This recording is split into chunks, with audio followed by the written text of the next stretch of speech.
Lena was the kind of girl who made flowers bloom where she walked. At least that's what the children in the village believed. And in truth, it felt that way. Her smile was warm like morning sunshine, her laugh light like a bell in the breeze, and her heart as gentle as rain falling on thirsty soil. She lived in the quiet village of Umueda, a place hidden between soft hills and wide green farmlands. Lena was beautiful, yes, but it was not just the shape of her face or the smoothness of her skin that made people stare. It was her spirit. She helped the old women carry firewood. She plaited the hair of the little girls while singing sweet songs. She gave food to strangers and spoke kindly to those who had no one. Her presence made the market lively, and when she joined in festivals, it felt like the sun danced too. But not everyone was happy with Lena's glow. At first, the village women smiled at her, called her Daughter of the Moon, and gave her mangoes when she passed by. But soon, those smiles started to shrink.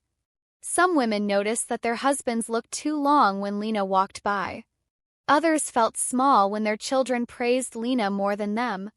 It started with quiet whispers. She's too proud. She's always pretending to be nice. She thinks she's better than us. None of it was true.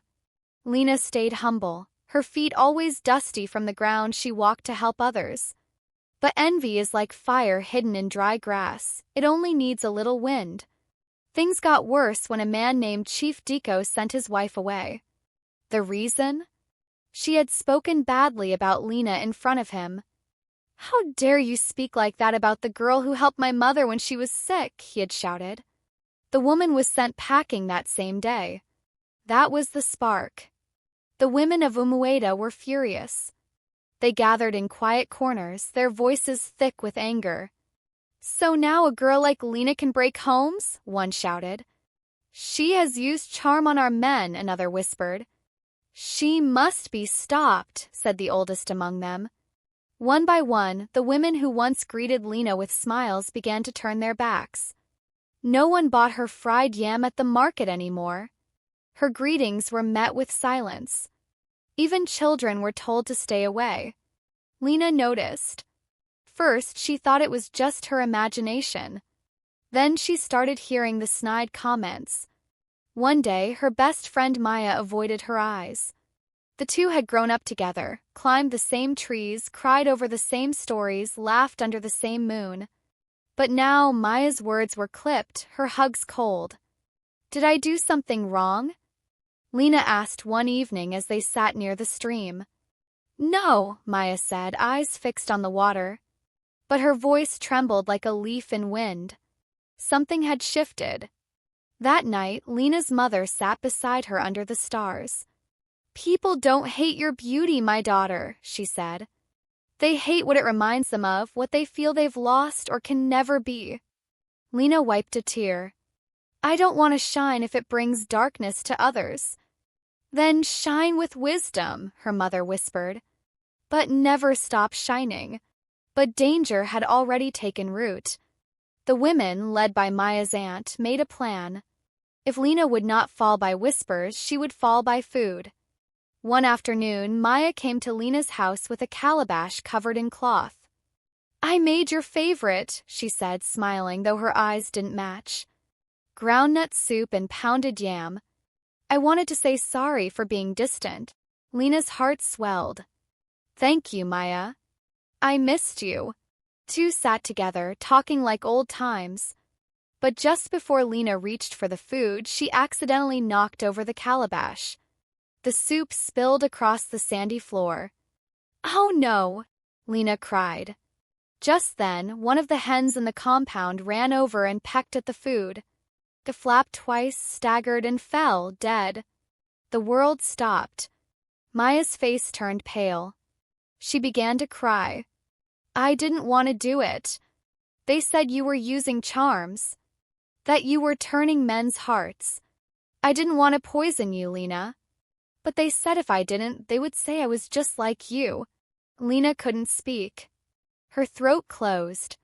Her heart beat like a drum in her ears. That night, her father locked the gates. Her mother wept by the doorway. "It's no longer safe," she whispered. The next day, Lena walked through the village. People stepped aside like she carried disease. She wasn't a girl anymore. She was a ghost in daylight. And that evening, behind the wooden wall of her family home, she overheard a woman say, "Next time it won't be just soup." That night, Lena couldn't sleep. She stared at the moon, eyes wide, her chest heavy with pain. Around midnight, she packed a small bag. Just clothes, water, and a mat. She kissed her sleeping parents on the forehead and stepped out before dawn. The village was quiet. Even the crickets seemed to hold their breath. But Lena was not alone. From the shadows near the tree line, someone watched her go. Malachi, the quiet hunter with deep eyes and steady hands. He had seen the change in the village. He had seen Lena suffer silently. And when he saw her leave alone, barefoot, he picked up his bow and followed from a distance. Not to frighten her. Just to protect. Lena disappeared into the forest, unaware that a pair of loyal eyes would never be far. Lena walked for hours through the tall grass and thick trees, her feet bleeding from sharp stones and hidden thorns. Birds cried overhead, and shadows stretched longer as the sun sank behind the hills. She didn't cry. Not once. Her heart had already cried enough. By sunset, Lena found a clearing beside a quiet stream. There was a small cluster of rocks, tall trees with wide leaves, and dry branches scattered on the forest floor. She dropped her bag and sank to her knees. She was far from home now, but at least she was alive. The forest was quiet, but not empty. Malachi crouched high in the trees, watching carefully. He didn't make a sound. He had hunted here many times, and he knew the animals by their cries. He also knew Lena would not survive out here alone, not without help. So he made a decision. He would protect her from a distance without her knowing. Not for praise. Not for reward. Just because it was right. That night, Lena built a small fire from dry sticks. She ate some roasted groundnuts from her bag and curled up on her mat. The stars blinked above her like a secret language. For the first time, she felt free, but freedom came with fear. The next morning, Lena searched for fruits and herbs. She collected rainwater in a broken calabash she found near the stream. She washed her clothes and sang softly to herself, trying to forget the pain. She didn't know that, in the shadows, Malachi watched and followed her every step, always keeping her safe. Each night, Lena came back to her little shelter to find something strange. A fresh piece of yam. A flask of clean water. Sometimes even roasted bushmeat wrapped in leaves.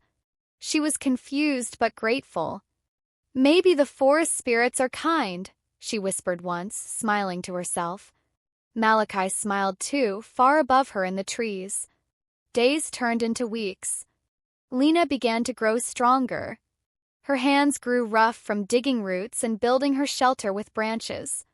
She shaped a small clay pot with her bare hands and dried it under the sun. She talked to birds. She named a squirrel Chuka and left bits of food for it. She was alone but not lonely.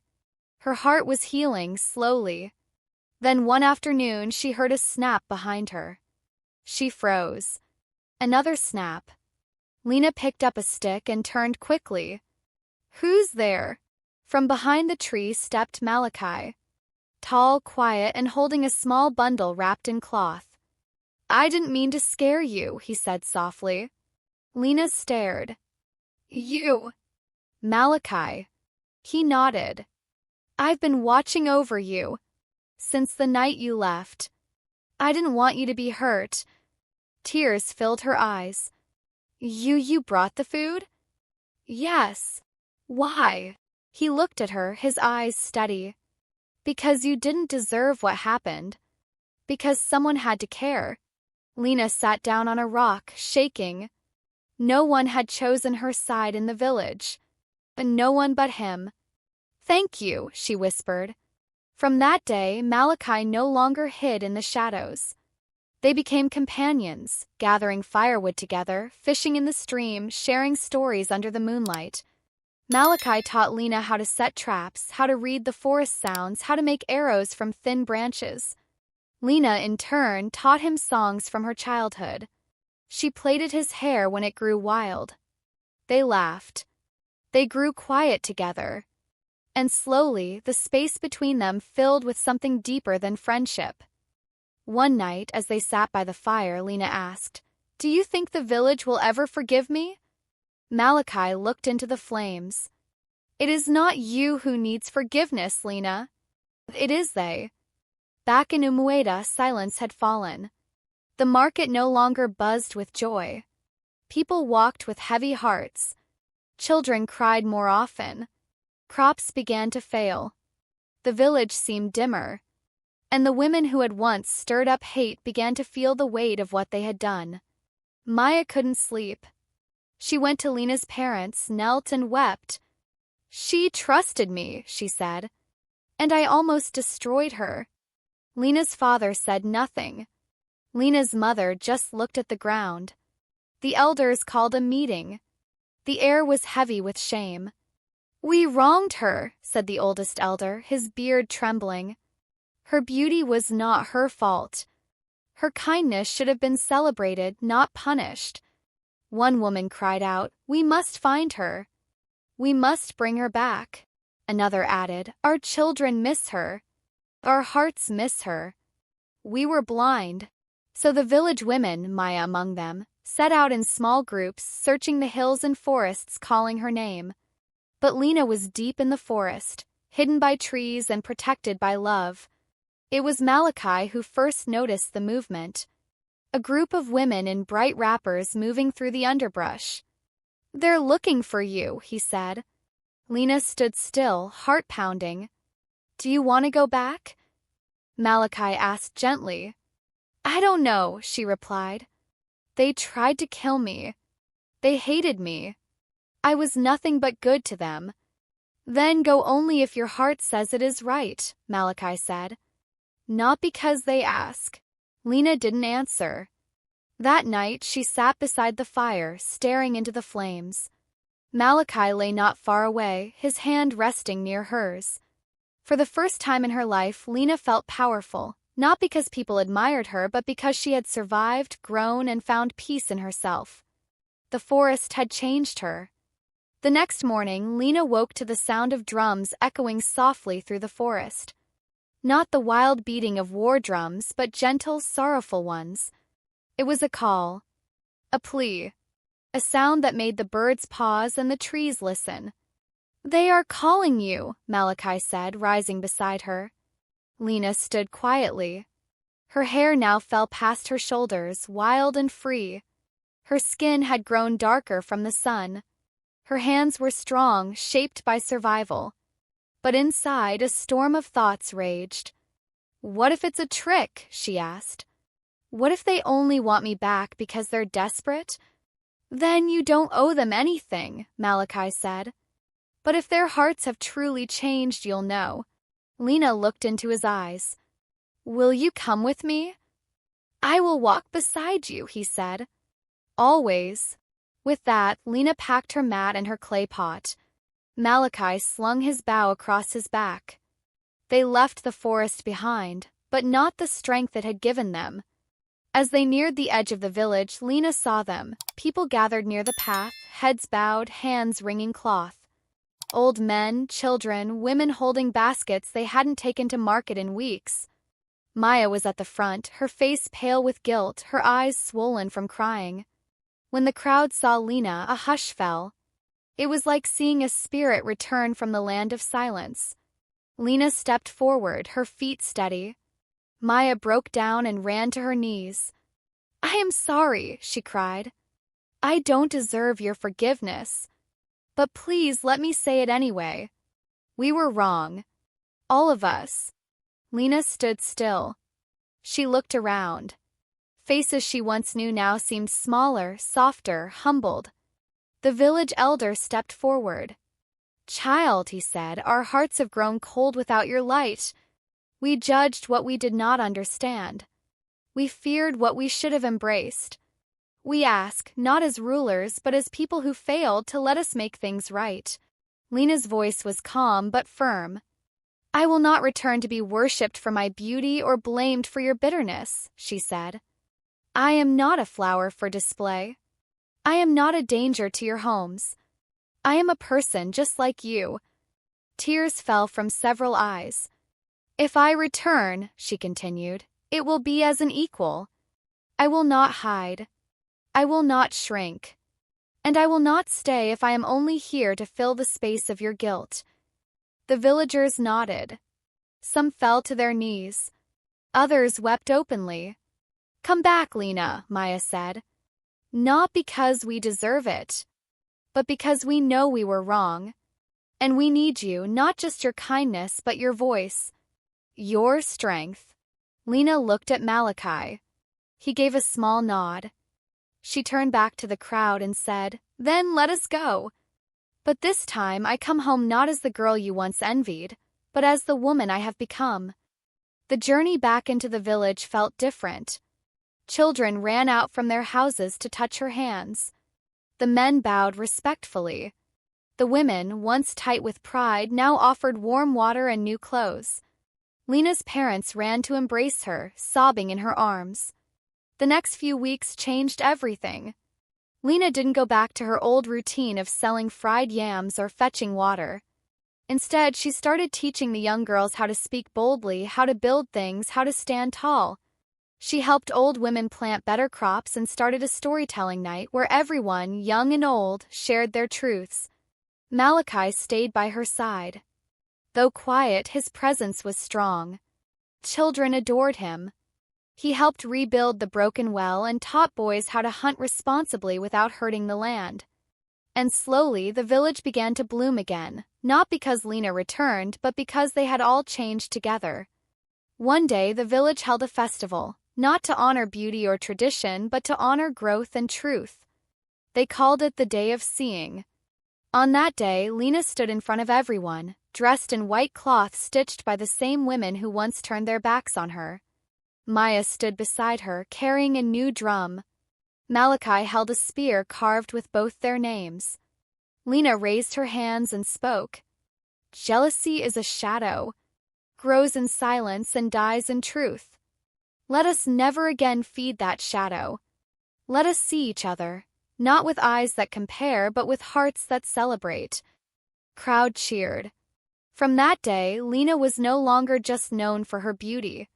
She was called Oki Udo, the Peace Eye, a leader, a sister, a healer of hearts. She and Malachi eventually built a small home by the river, not far from where the forest began. It wasn't grand.